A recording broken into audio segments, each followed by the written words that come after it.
10 million ounces of gold resources through acquisition. This $2 stock just received a $3.30 price target from Cantor Fitzgerald. It's the one must-own precious metal stock according to New York Times best-selling author and fund manager Marin Katusa. Learn more at futuremoneytrends.com/gold2016. Greetings and thank you for joining us at futuremoneytrends.com. I feel privileged today. The big Brexit vote had just happened. A lot of people have it on their minds right now, and they're very concerned. A lot of people buying gold, selling stocks, and we're here with legendary investor and speculator Rick Rule of Sprott Global. Rick, thank you so much for joining us. Pleasure to be with you. Thank you. Rick, before we get into the interview, I do want to alert anyone listening to this, they have the opportunity to meet you, see the investments that you approve of in Vancouver in just a few short weeks here. If you can tell us about the Sprott conference. We would love to have your listeners and readers come see us. We are the sponsors of the Vancouver Natural Resource Investment Symposium. It's a conference that's gone on for 25 years now in Vancouver, British Columbia. Since Sprott has taken over the conference, we've made a couple of changes. One, the caliber of the speaker in terms of what we're doing is probably unrivaled. People like Jim Rickards, who is one of the best known names in precious metals today, Doug Casey, but also the CEOs of major mining companies. Importantly, as you suggested, in most investment conferences, the exhibitors are regarded by the conference sponsors as advertisers. So the selection criterion, for exhibitors is basically a pulse and a check that cashes, often in reverse order. Our attendees over the years have told us that they consider the exhibitors to be content too, that they come looking for investment opportunities. And the consequence of that is that at the Sprott conference, we have to own in performance-based products, every exhibitor that exhibits. Now, that doesn't mean that every stock will do well, but it does mean that we know the companies well enough that we have invested our own money for our own purposes in them, which is something that the attendees have told us year after year after year that they really appreciate. I can imagine an index for everybody who got invited last year, and what they're worth this year must be quite shocking to a lot of people. The mining stocks have rallied, and I imagine the high quality picks you guys have. It's a real opportunity for investors to go meet the very CEOs that you've already fully vetted. Rick, Brexit, what does it mean for the monetary system going forward? Well, I think it means a few things. In the intermediate term, and by intermediate I mean probably 3 months, extraordinary volatility in bond markets, equity markets, currency markets, maybe even commodity markets. Remember that volatility isn't the same as risk, but there is going to be breathtaking volatility. I think it also means in every major currency in the world, certainly no interest rate rises for the balance of 2016. All of the central bankers have all said that they will do whatever it takes, add whatever kind of liquidity is necessary, enter into whatever kind of long-short swaps are required to stabilize the demand for liquidity among major financial institutions, which is a long-winded way of saying that there's going to be lots of easy money around. The consequence of that is for natural resource investors, I think, continued strength in the precious metals markets. And after a period of ugly volatility, which I think we'll see pretty quickly, continued strength in precious metals markets. Your readers and listeners need to be aware that the short-term volatility might not be all up. It's important to recognize that gold stocks are stocks. And when the general equities markets sell off, sometimes the gold stocks sell off too. I'm not suggesting, by the way, to get out of the way. I'm just suggesting that you need to stomach some volatility. The outlook for precious metals, I think, is quite good as a consequence of low interest rates and uncertainty. And ultimately, higher gold prices are, of course, good for gold stocks because they're good for producers' margins. But I think that the next 30 to 45 days could be unnerving for everybody, ourselves included. Rick, the past 40 years of investing in and seeing bear markets and bull markets, Is the start of this bull market, this gold bull market and junior resource bull market, is there anything that you can note to us that might be something that you've noticed that maybe other participants aren't, something that is unique about this one? I think there's a couple interesting things about this, and maybe it speaks more to my personality than to the market.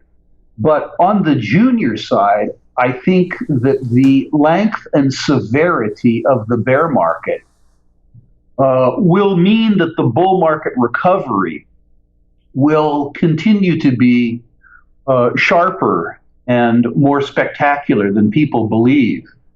It wasn't that long ago, but people need to remember that the TSXV fell by 90%. That means it fell by half, and then it fell by half again. And then, for good measure, it fell by half a third time. A market that's fallen by 90%, that is then up 100%, is a market that's only fallen by 80%. I think you get my drift. Mm-hmm. The second thing is that in the next little while, the resource equity market is going to be bifurcated between precious metals that will do, I think, relatively well, and industrial materials, soft commodities, and energy, which I think could continue to do poorly. They will, by they, I mean the non-precious metals resources, be negatively impacted if the volatility that we see in capital markets spills over to the general economy and constrains demand for industrial materials. Now, make no mistake, we are in the supply destruction phase, which you and I have talked about in earlier interviews.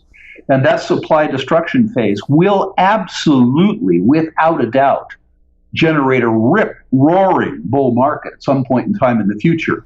But in the near term, if the volatility that we see in capital markets spills over to the general economy, which it easily could, I think the impact of that will be that non-precious metals resource markets will continue to suffer as demand falters. Rick, last week the Federal Reserve delayed again, even though they said 4 hikes were coming over the next year to 15 months. My question is the United States new normal Japan's current normal? I don't know the answer to that. I really, truly don't. I suspect that the U.S. economy is much more vibrant in some ways. It's more of an innovation economy. It's an economy that generates more margin for unit of economic output than the Japanese economy does. And the U.S. is, in a demographic sense, a better population, younger, more immigrants. So I think there are big qualitative differences between the United States and Japan in the United States' favor. Now, I think that the deep state in the United States is probably less pervasive than it is in Japan. In other words, ours is less of a command and control economy. But I think, unfortunately, in the United States, our citizens want our government to repeat the mistakes that the Japanese government is making. So despite the fact that we have substantial systemic advantages over Japan, we may be as stupid in a policy sense as they are. I'm not a political analyst, so it's difficult for me to really comment. Brexit, just to get back to it real quick, do you think this is the end or the beginning of the end of the euro currency itself? And if it is, I have to imagine that'll be really bullish for the dollar. I don't think it is the end of the euro currency. I think that there will continue to be struggles in Europe, but the euro is a very large, very liquid, and very dense market. It's worthy to note that the exit of Britain doesn't per se impact the euro because Britain never joined the euro to begin with.